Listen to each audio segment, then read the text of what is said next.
Mon petit cerceau accroché à l'arbre. Donc pour le yoga étirement, on peut rester une petite minute avant de commencer le cerceau comme ça. Ensuite, on l'autre jambe. Mais là, je vais vous expliquer une première position. Une fois bien échauffé le genou, on essaye, on vient crocheter la cheville et on lâche. Vous pouvez prendre un petit tabouret au cas où vous avez peur de tomber. Et vous restez, ça étire même la colonne. Il faudra bien penser à se masser les genoux au bout d'un moment si vous le faites souvent.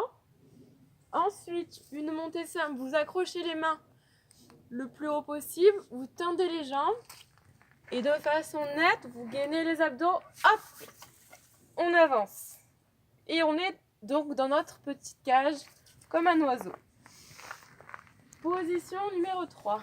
Je viens installer tranquillement ma colonne contre mon cerceau ou bien droite d'abord, selon celle qui préfère être courbée ou droite. Je monte mon pied à l'étage du dessus. Position de yoga, c'est assez zen. Mais il faut retrouver son équilibre et le faire d'abord à l'intérieur si vous pouvez et pas trop haut pour pas tomber. Voilà. Ensuite, pareil, ça s'appelle un jarret ou un cochon pendu. On va à l'étage. Hop, cochon pendu. Ça, c'est la position numéro 4. Une fois qu'on y est bien pour s'échauffer, on peut pousser en espèce de grenouille les épaules. Voilà. Ensuite, il y a le retourné. Ça, c'est pour les plus avancés. On vient se retourner tout doucement. Hop, on respire. Les épaules se disloquent pas, mais ça va loin. Pensez à l'échauffement. Et ensuite, il y a un retourné qu'on ne fera pas aujourd'hui, la prochaine fois. Je vous montrerai. Là, il y a la position de la guerrière du cerceau. Tac. On peut rester, faire des grands écarts, etc. selon la musique, s'amuser. La figure en avant.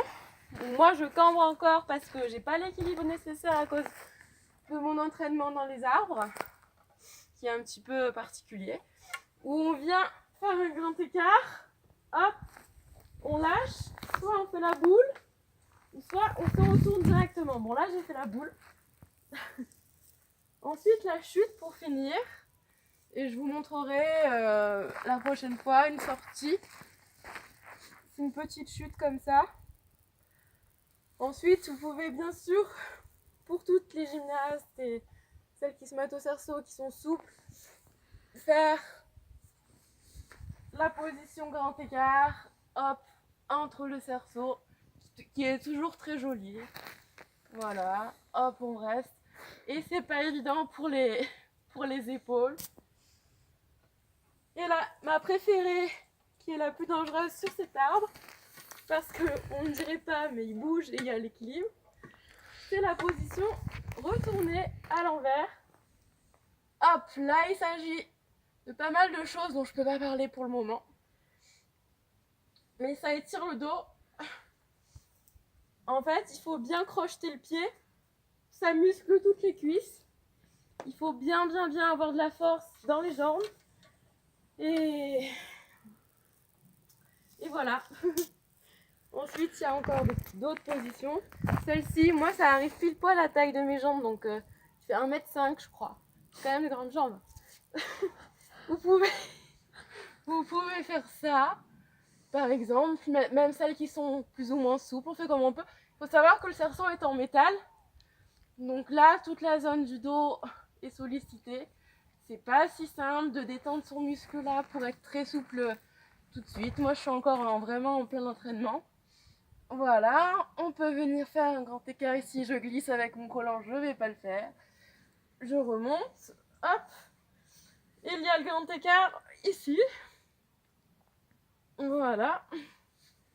Une petite position simple, mais jolie. Voilà. Et pour finir, vous pouvez redescendre encore si vous avez votre tabouret en jarret grand écart. Comme ça, vous étirez. Bon, là, moi, je suis sur la jambe gauche. Vous vous étirez bien. Hop. Et c'est joli. Enfin, pas, mais en tout cas, ravie de partager ça avec vous. Au revoir. À la prochaine.